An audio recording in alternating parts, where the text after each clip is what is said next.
Grabe. Gusto mo ba pakilala, Julie? Siyempre. Ah. Gusto niyo ba siya makita? Gusto niyo ba siya makita? Alright, masarado ko na kalipan, ladies and gentlemen. Josh!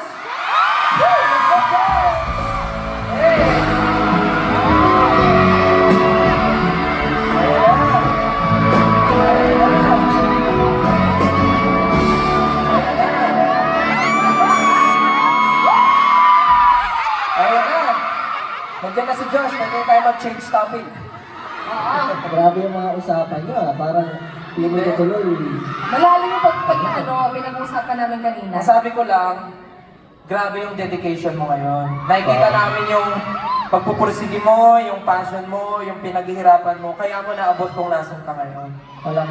Alam mo, bukod sa akin, syempre, mas nakikita ko yung dedication yung dalawa. Nalayin mo, nandito na kayo ngayon sa NFT at nagko-concert. At sobrang nakaka-proud. Especially, syempre, alam niyo, nasubaybayan mo yung, yung journey ni Stel. Gusto ko lang sabihin sa inyo lahat, ako yung unang-unang fan ni Stel. Totoo yan. Kasi kaya ako na-inspire mag-perform. Kasi napanood ko siya. Napanood ko si Stel before. Alam mo yan. Grabe pala to. Grabe pala. Sana pala na bumili tayong dedication cake. Dahil sobrang dedicated tayong lahat. Anyways, Josh, kasi pinag-uusapan namin yung about artistry ng bawat isang SB19. Paano ba yung mga bagay-bagay na pumasok sa isip mo? Bakit mo gustong i-pursue yung pagiging as Josh Connor?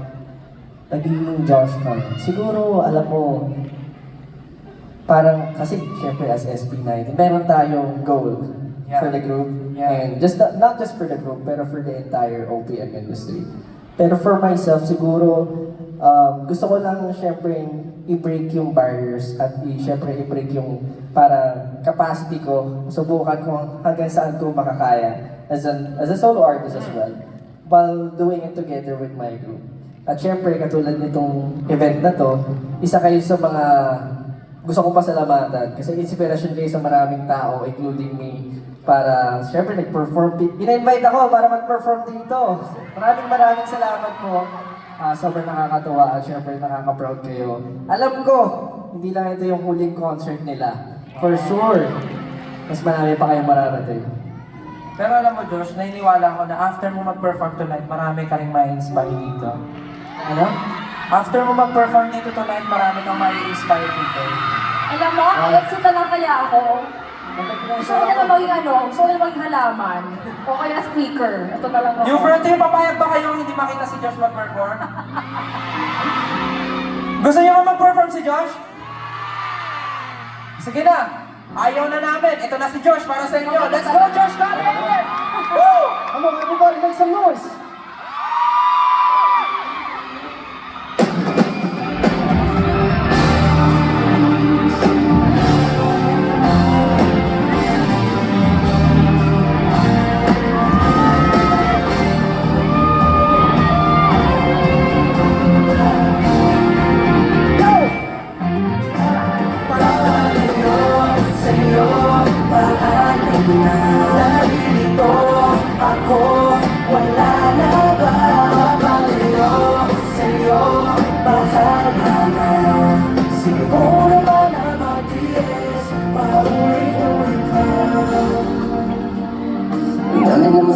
Salita na galing sa bibig.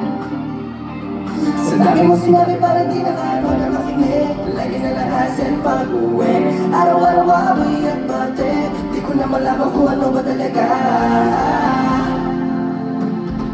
Kung ano-ano na lang naisip ko ngayon. Bakit ba ngayon pinilit mo na ikahon? Di naman ito nasimula ang relasyon. Sana pwede pa natin na ibalik pa yung noon. Alam mo naman yun, huwag mo nang itanggi.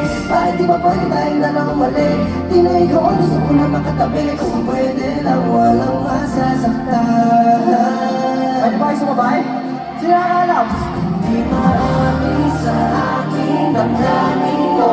Ako na lang magsasabing tapusin ko. Maghihinayang na lang ba sa kwentong to?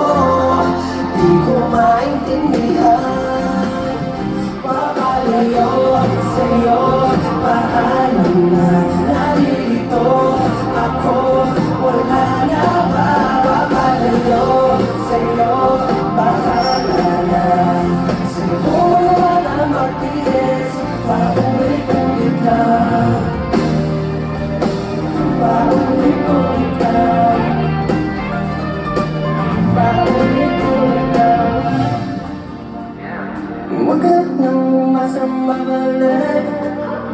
Baka matuloy ang masira ng lahat. Hindi ko punong nangyari kasama ng loob. Hindi ko na kayang bumabit at yun ang malungkot. Hindi ko na mag-isang trip mo, kako di mag-miss ko. Kaso na gusto, sigurado mag-miss mo.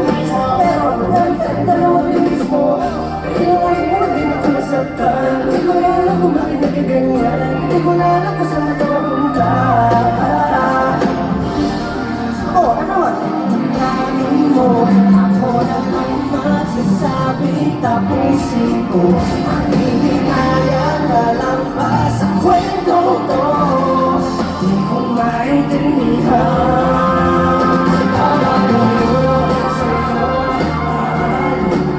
Narito ako, wala na ba babaliw sa'yo?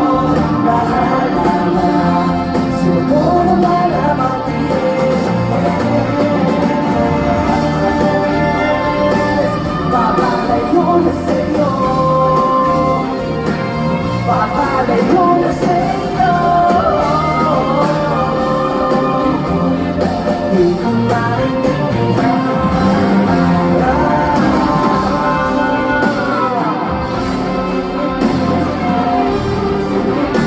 Yo guys! Maraming salamat po. At syempre supportan niyo po sa Stella Beauty for the first ever concert collaboration. Remember the name? Josh Cullen. Maraming salamat po.